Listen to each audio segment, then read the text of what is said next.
Hello everyone, कैसे हो आप सब। तो चलिए इस ब्लॉग में दिखाते हैं चौरचन पूजा के दिन हमने क्या किया सुबह से लेके शाम तक। तो सुबह उठते ही हम निकल गए आम का पल्ला, पान का पत्ता वगैरह लेने। जब हम जा रहे थे तो रास्ते में एक साथ ही बहुत सारे गौ माता सब आ गए, तो वहाँ से हम साइड हट गए और फिर उसके बाद हमने लिया केला का पत्ता, पान का पत्ता और बहुत सारे फूल।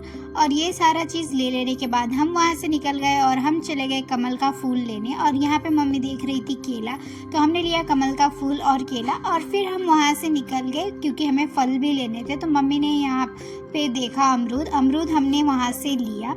और यहाँ पे मम्मी अमरूद चूज कर रही थी, तो अमरूद हमने लिया। और ये सारे लेके जब हम वापस घर आ गए तो हमें याद आया कि हमने दिया तो लिया नहीं है।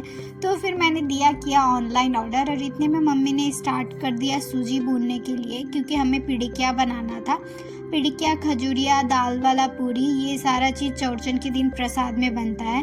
तो यहाँ पे मम्मी ने सूजी भून के रख दिया था और ड्राई फ्रूट्स मुझे ऐसे पूरा मिक्सर में इसको पीसना था। तो मैंने ड्राई फ्रूट्स सारे डाल लिए एक साथ और इसके बाद ड्राई फ्रूट्स को मैंने अच्छे से पीस लिया, क्योंकि इसको हम जितना भी खजूरिया और पिड़िकिया बनाएंगे उसमें डालेंगे। तो यहाँ पे मैं इनको अच्छे तरीके से पीस लेती हूँ। और ये पीस लेने के बाद में फिर मैंने और मम्मी ने मिलके मैदा गूंथा था। और मैदा गूंथने के बाद यहाँ पे मुझसे अच्छे से नहीं होता है तो मैं थोड़ा सा करके फिर मम्मी को दे देती हूँ। मम्मी इसको अच्छे से गूंथ के और फिर पिड़िकिया के लिए बेलने लगती है। तो यहाँ पे मम्मी बेलती है, थोड़ा सा बेल के डाल लेती है। उसके बाद में हम पिड़िकिया का फीलिंग्स फील कर लेते हैं दोनों मिलके।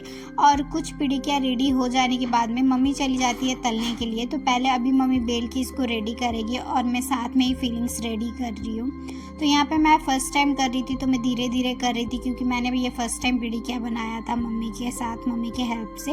और मम्मी ने मुझे दिखाया कि कैसे करना है, तो फिर मैं भी वैसे ही करने लगी। और ये हमारा पिड़िकिया अब बन के हो रहा है तैयार। तो हम अब इसको मैं चली जाऊंगी बनाने के लिए और मम्मी चली जाएगी इसको तलने के लिए।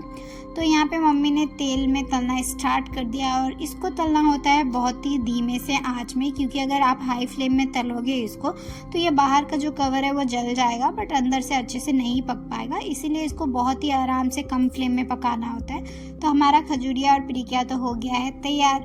तो अब पूजा के लिए हमें बनाना था अर्पण। तो हम जो चौरचन पूजा होता है उसमें अर्पण बनाते हैं। तो ये चावल का आटा, ऐसे चावल को पीस के और फिर उससे हमने बनाया अर्पण। और यहाँ पूजा का सारा तैयारी हो चुका है, हम सब कुछ ला के यहाँ पे डाल चुके हैं और मम्मी गई है तैयार होने के लिए। तो अब यहाँ पे मम्मी कर रही थी पूजा। तो मम्मी का पूजा कर लेने के बाद में वहीं पे मम्मी ने भी थोड़ा देर बैठ के और फिर प्रार्थना किया। और मम्मी का प्रार्थना करने के साथ ही फिर वहाँ पे मैंने और दीदी ने भी प्रणाम किया और प्रार्थना किया।